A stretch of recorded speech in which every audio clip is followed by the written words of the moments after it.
Vocês perceberam como esse assunto não é brincadeira. Por mais que ele tenha corrido, tenha tentado ser extremamente claro, e foi, colocando um pouco de experiência, um pouco de opinião, um pouco de informação técnica, vocês entenderam até um ponto, aí chegou uma hora que começou a despirocar tudo. Isso é completamente normal. O que eu vou fazer com vocês, até em consideração, vocês que ficaram até um pouco além do tempo para me ouvir, eu acho que a coisa mais prática que eu quero fazer com vocês agora, para ser mais tranquilo, é tentar um pouco de interação, no sentido de ouvir vocês, depois de um painel expositivo tão rico, o que vocês querem saber de regulação? É claro que eu posso conduzir isso aqui, mas eu quero tentar chegar melhor onde vocês querem chegar. Quem quer pegar o microfone e fazer uma pergunta? Opa, tudo bem? Eu queria agradecer a presença de todos aqui. Foi um grande painel, está sendo um grande painel, bem enriquecedor. Me chamo Guilherme Rosa, eu sou formado em Direito pela UFSC, no ano passado me formei, sou advogado, estou atuando na área de criptomoedas e blockchain. Primeiramente, eu queria saber, eu sou um grande fã da Blockchain Academy, por sinal, tá? Eu me espelho bastante no trabalho da Blockchain Academy. Eu queria saber a tua opinião sobre esse projeto que está em trâmite, primeiramente, né? Da regulamentação das criptomoedas, do Áureo. Ele diz que é uma regulamentação libertária. Quero saber se é realmente libertária, na tua opinião, se isso prejudica, se isso aumenta custos de transação, por exemplo. E o lobby que as corretoras estão fazendo agora que está se invertendo. Então, antigamente tinha um lobby contrário à regulamentação. Hoje, grandes corretoras como o Mercado, Bitcoin, Foxbit estão entrando juntas para tentar fazer alguma coisa, não sei, talvez está entrando num oligopólio nesse sentido. Queria saber de ti. Obrigado. Eu vou responder. Eu quero saber se alguém quer responder essa pergunta. Eu quero saber se alguém sabe do que ele está falando aqui. Você sabe? Você sabe. Quem sabe, levanta a mão. Quem sabe do projeto de lei? Não tem problema não saber, gente. É só para a gente... Eu quero levar até alguns pontos. 4 pessoas sabem. Eu vou responder. Segura um pouco. Quem mais tem dúvida aqui sobre regulação? Você. Pode ouvir. Vamos passar o microfone para eu ouvir ele falar. Não, falasse bem a questão que, até certo ponto, eu entendi. Depois, eu estou boiando, sim. Legal. Quem mais tem dúvida sobre regulação, levanta a mão. Oi. Rapidinho, antes de você perguntar, quem é advogado aqui, levanta a mão. Quem é consultivo, levanta a mão. Quem é contencioso? Tá, só para ter uma ideia. Por favor, pergunta. Boa noite, sou o Christian, sou da área de tecnologia. Meu colega aqui do lado também, então a gente é um pouquinho diferente da maioria que está aqui. Eu não conheço detalhes da regulamentação, mas a minha visão, principalmente não sendo da área jurídica, é que muitas vezes o governo, onde o governo bota a mão, ele ferra com tudo, né? E uma regulamentação, ela é boa até certo ponto. Existem áreas que realmente a regulamentação ela é necessária para que não vire uma anarquia, que não fique o negócio todo jogado realmente, mas uma regulamentação sobre algo que a gente vê que está funcionando e funciona muito bem, principalmente fora do país, é algo que é justamente com más intenções ou com outras intenções, como, por exemplo, formação de um lobby, formação de um cartel, formação de um grupo de empresas que dominem esse mercado, que se feche e que, novamente, quem tome prejuízo disso é nós, consumidores, e não para que seja para somar para a gente como população. Obrigada. Alguém mais tem alguma dúvida sobre regulação? Doutora Rosine. Onde? Levanta aqui, a mão, por favor. Salvador. Salvador, aqui. Manda. Então, na verdade, eu vou precisar cortar um pouquinho, porque nós não abrimos para perguntas justamente por causa do tempo. Tá como legal. a gente cortou, daí, se puder responder essas duas, fazendo favor, desculpa, tá? É só por causa do tempo mesmo, tá bom? Na verdade, Salvador, fica tranquilo, porque o meu ponto aqui não era exatamente o final do painel que eu queria levantar. Eu queria condensar a minha exposição de uma maneira mais interativa. Então, onde eu quis chegar com esse levantamento? Não fica tranquilo, eu entendo, a organização também organiza o evento, fica tranquilo, eu também estava tensa que nem você. Mas o negócio aqui é o seguinte, pessoal, eu quero que vocês entendam as aulas básicas que a gente teve de direito. O direito é uma atividade meio. Nós somos acessórios do principal, que é a atividade empresarial, que é a atividade médica, que é a atividade da tecnologia. nós temos que conviver com coisas que nós temos que entender também. É aí que eu queria chegar. Todos aqui tivemos um primeiro contato com a tecnologia hoje, a maior parte das pessoas aqui acabou de ter um primeiro contato. Uma outra parte vai se aprofundar e tudo mais, mas onde eu quero chegar para vocês? Como advogados, e eu trabalhei 13 anos com direito bancário, então eu falo com conhecimento de causa, a primeira reação que a gente tem é pegar o caderninho e como é que eu encaixo na regra? Eu vou assistir o evento, eu vou saber responder para o meu cliente. Então, assim, eventos são interessantíssimos para instigar a gente, mas não esperem que as respostas estejam todas no evento. Busquem informação por si próprios, busquem fontes boas para ter uma informação geral e completa sobre o que está acontecendo. E, mais que tudo, tentem entender isso dentro de um contexto. Então, vou passar bem rápido a visão do contexto que eu tenho, que é uma parte do que eu apresento nas minhas aulas, só para a gente realmente ficar na mesma página quando eu falo de contexto e sobre como a gente tem que entender as coisas antes de sair canetando ou buscando enquadrar no que tem. Vamos lá, meu foco são os desafios e tendências. Eu vou ser bem rápida. Todos nós aqui temos um modelo de trabalho, um modelo de educação focado ou desenhado a partir do século XVIII, que é quando aconteceu a Revolução Industrial. A gente aprende para trabalhar. Aí a gente viu acontecer um segundo grande marco, claro que houve outros, mas eu selecionei alguns que eu achei mais relevantes, que foi a Revolução Digital. A gente conhecendo o computador, a internet, trocando informação com o mundo inteiro, ficando conectado. O que aconteceu? Todo mundo se conversa hoje de uma maneira muito diferente de como a gente conversava quando a gente era mais novo. Tudo é muito mais rápido, tudo é gratuito. A gente pagava muito para fazer ligações internacionais, hoje é tudo gratuito. Modelos de negócios surgiram. São modelos de negócios centralizadores, como Google, Airbnb, Facebook. Opa, acabou passando rápido. Mas esses tipos de negócio, eles estouraram nessa época da internet. E, como foi dito bastante hoje e ontem, o maior valor que eles agregam para a gente é conectar a gente. Eles deixam a gente conversar no Facebook, a gente fica conectado, a gente fica feliz de estar no Facebook. E eles estão pegando nossos dados por trás. O Google, mesma coisa. A gente lança informação no Google, eles se transformaram na maior plataforma do mundo de pesquisa, mas enquanto a gente está feliz pegando informação de graça, eles também estão pegando informação da gente de graça e construindo outros produtos em cima disso. E mudou todo o nosso modelo de vida, educação, a nossa cultura, a forma como a gente faz política. E isso mudou também o mercado financeiro. A gente viu fintechs surgirem a partir da tecnologia, a gente viu investimento sendo feito na tecnologia, a gente viu novos modelos de negócio. Aqui é o peer-to-peer lending, só para trazer para a gente uma ilustração. Não sei como iluminar aqui, mas não tem problema. E a direita, o crowdfunding, que também acabou acontecendo mais pela internet. A gente viu até as normas mudando. Opa, ao pointer. Tá bom, obrigada.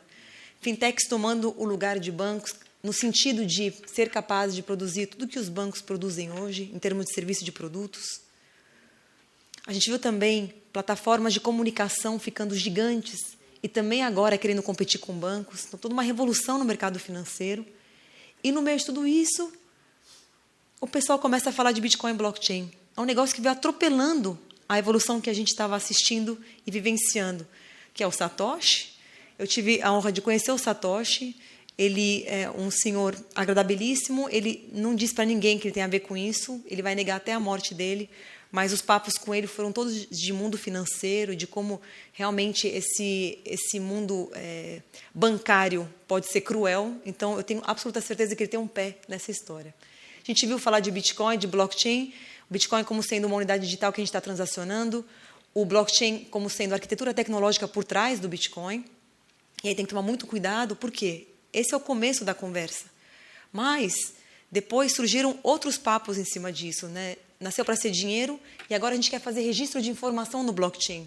Essa é a ideiazinha que o Renato falou. E começam a surgir outros blockchains, além do blockchain original do Bitcoin. E o papo vai longe em termos de potencial, em termos de possibilidades, em termos de desafio também. Oportunidades começam a surgir. Pessoas falando que agora a gente tem a internet de valor, quando a gente, em contraposição ao que a gente tinha antes, que era a internet da informação. Hoje a gente pode transacionar valor pela internet. Essa é a grande virada do jogo que veio através das plataformas do tipo blockchain. Remodelando a forma como a gente se relaciona. Então, muitas vezes foi falado hoje de peer-to-peer, relação direta, e não necessariamente passando por intermediários. E a gente começa a entrar, então, em questões jurídicas para falar disso. É óbvio que eu não vou ser capaz de resumir para vocês toda a parte jurídica. Óbvio que eu poderia fazer aqui uma verborragia e sair discutindo como é que está a China, como é que está o Japão, como é que está a Austrália, como é que está o Brasil. Eu poderia e vou até para responder as perguntas específicas. Mas o meu maior ponto para vocês não é esse. O meu maior ponto para vocês é virar a chave da cabeça de vocês para a mentalidade de advogado que tem que prevalecer em vocês para a gente alcançar a boa informação jurídica ou a boa construção jurídica. Então, o que eu quero colocar para vocês como desafios a serem superados? A gente tem que ouvir as novidades. A gente viu hoje aqui pessoas falando que, por exemplo, no judiciário, eu não estou generalizando, não estou falando de ninguém em particular, estou tentando sumarizar o que foi dito hoje de uma maneira construtiva. Muitas vezes tem um juiz que vai chamar um técnico e não aproveita daquele conteúdo, ou não alcança o conteúdo daquele técnico que está fazendo trabalho de perícia. Quão grave é isso? É gravíssimo. A gente precisa acompanhar a tecnologia. Ninguém pode trabalhar fechado numa sala. Eu quero saber, alguém aqui, todo mundo está assistindo a palestra de Bitcoin, mas alguém comprou um Bitcoin para assistir a palestra? Ou uma fração de Bitcoin? Não. Eu trabalhei muitos anos no mundo bancário e eu trabalhei um pouco com o mercado de capitais. Eu não tinha comprado nenhuma ação enquanto eu trabalhava com o mercado de capitais. Como que isso não me limitou como advogada? Então, a gente, como advogado, tem que viver aquilo sobre que a gente está falando. Ouvir. A gente não sabe tudo. E tudo está mudando muito rápido. Nivelamento de conhecimento. A partir daí, buscar boas fontes. Tudo que é evento tem que ir, tudo que é informação tem que buscar. Vai chegar uma hora que vocês vão ter um espírito crítico mais evoluído e vão saber filtrar melhor. Mas tem que ir atrás. Não dá para ser passivo e papagaio, replicar o que você viu aqui ou acolá. Esse negócio de ser papagaio leva a gente a erros crassos de compreensão, de nomenclatura, que depois levam a gente a conclusões falsas dos nossos trabalhos também. Complexidade do assunto. Quando eu comecei a entender de Bitcoin, foi em 2014, a aprender, a me interessar. O que aconteceu em 2015, quando o pessoal começou a falar de blockchain, mudou minha cabeça completamente. Quando, em 2017, nasceram os ICOs, já tinha nascido em 2016, mas quando foi a febre dos ICOs, virou minha cabeça completamente de novo. Isso aqui é uma transformação constante. E tem muita gente que sai falando que é especialista em Bitcoin, em blockchain. Ouço falar, não vou ficar batendo de frente com ninguém, mas eu tenho a maior dificuldade para falar que sou especialista. Por quê? Apesar de eu estudar isso aqui dia e noite, final de semana, tem 4 anos quase que eu faço isso, eu sei que eu não sei nada. Porque é um assunto que toca o direito, é um assunto que toca a economia, é um assunto que toca a filosofia, a ética, a tecnologia. Então, assim, a gente tem que ser humilde, entender que isso é tão complexo que a gente não vai alcançar tudo, mas a gente vai fazer o nosso melhor para alcançar a complexidade. Velocidade das mudanças, na mesma linha. Vai mudar amanhã. O que você sabia hoje, se você não ficar atualizado, vai mudar amanhã. Se eu fico 2 semanas, quer dizer, não chego a ficar 2 semanas, não chego 3, 4 dias sem ler notícias, eu me sinto perdida nas discussões dos grupos de WhatsApp. Gera uma ansiedade terrível, eu tenho que me controlar, mas é a verdade. Assim, a gente tem que saber o nosso limite também, de quanto que a gente tem que se cobrar. Não tem como saber tudo, mas é assim. E as normas sobre as quais a gente está trabalhando e tentando encaixar esse assunto são normas que não nasceram para esse assunto, não foram pensadas para a sociedade que a gente está vivendo. A gente está vendo um monte de remendo na legislação que não vai dar conta de alcançar tudo o que está acontecendo. Tá? Então, quando a gente pensa em perspectiva, tendência, a tecnologia veio para ficar e está ganhando cada vez mais parte da nossa vida. Até brinquei enquanto estava aqui com vocês assistindo de manhã, eu brinquei, postei na internet assim, falei, engraçado, estou num evento de direito digital aqui em Florianópolis e assim, vai muito além do que está sendo dito nas palestras. O pessoal falando de dar like no Facebook, de dar o livro, se você entrar no meu LinkedIn, de coisas desse tipo. É realidade, tirando o selfie aqui na frente.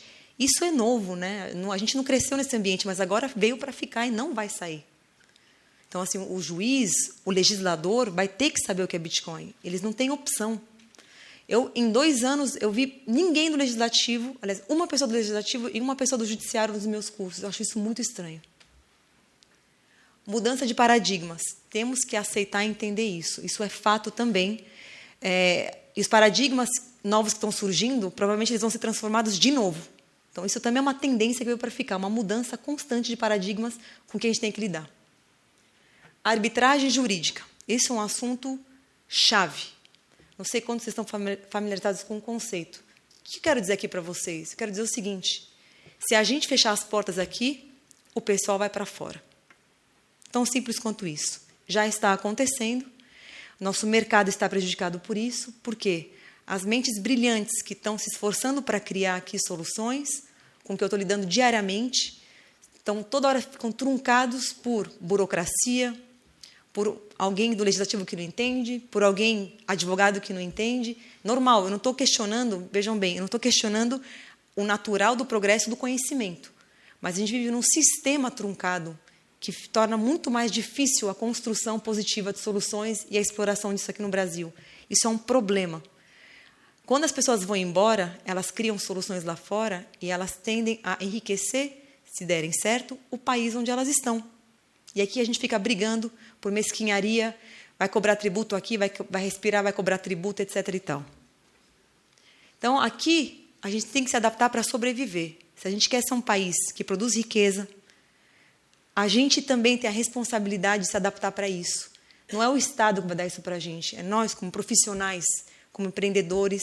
A gente vai ter que se adaptar para essa realidade, a gente vai ter que correr atrás, bater de frente com estruturas estabelecidas, sim, se a gente quer fazer alguma diferença ou ver alguma diferença acontecendo.